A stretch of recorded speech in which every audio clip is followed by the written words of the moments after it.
নমস্কার বন্ধু, আশা করি সবাই ভালো আছেন। আজকে আমরা অত্যন্ত গুরুত্বপূর্ণ একটি বিষয় নিয়ে আলোচনা করব।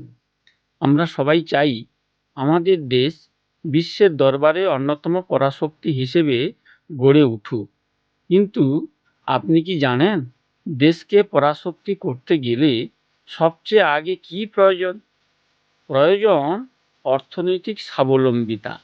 আর এই অর্থনৈতিক ভিত্তিকে মজবুত করতে আমাদের কিছু বিষয়ে অত্যন্ত সতর্ক হওয়া জরুরি।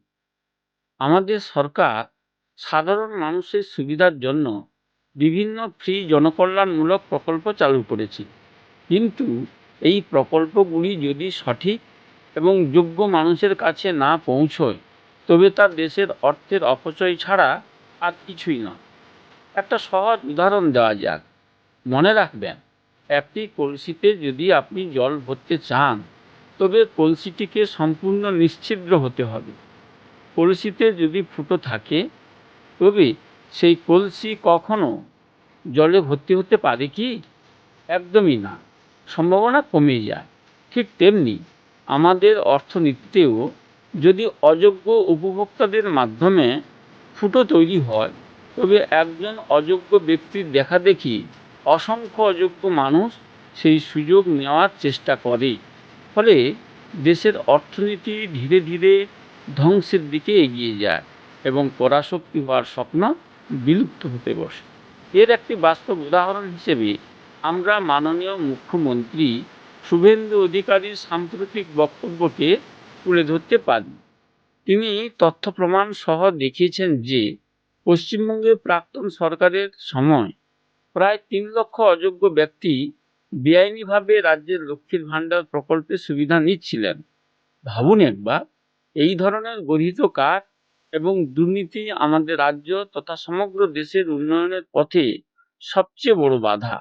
আর এই কারণেই বর্তমান সরকার অত্যন্ত সতর্কতার সঙ্গে পদক্ষেপ নিচ্ছেন এবং অন্নপূর্ণা ভাণ্ডার প্রকল্পের সেই সমস্ত ফ্রড বা ভুয়ো উপভোক্তাদের খুঁজে বের করার কাজ চালাচ্ছেন। বন্ধু, নাগরিক হিসেবে এখন আমাদেরও কিছু দায়িত্ব রয়েছে। আমাদের উচিত এই প্রক্রিয়ায় সরকারকে পূর্ণ সহযোগিতা করা। সরকারের পক্ষ থেকে যে 12 পাতার ফর্মটি দেওয়া হয়েছে, সেটি আমাদের অত্যন্ত সততা এবং সঠিকভাবে পূরণ করতে হবে, যাতে সরকার কোনো ভুল ছাড়া একদম সঠিক এবং প্রকৃত যোগ্য উপভোক্তাদের বেছে নিতে পারেন। দেশের অর্থনীতিকে বাঁচানো এবং দেশকে এগিয়ে নিয়ে যাওয়া আমাদের সবার সম্মিলিত দায়িত্ব। এই বিষয়ে আপনাদের ব্যক্তিগত মতামত কী? আপনাদের অভিমত অতি অবশ্যই কমেন্ট বক্সে লিখে জানান।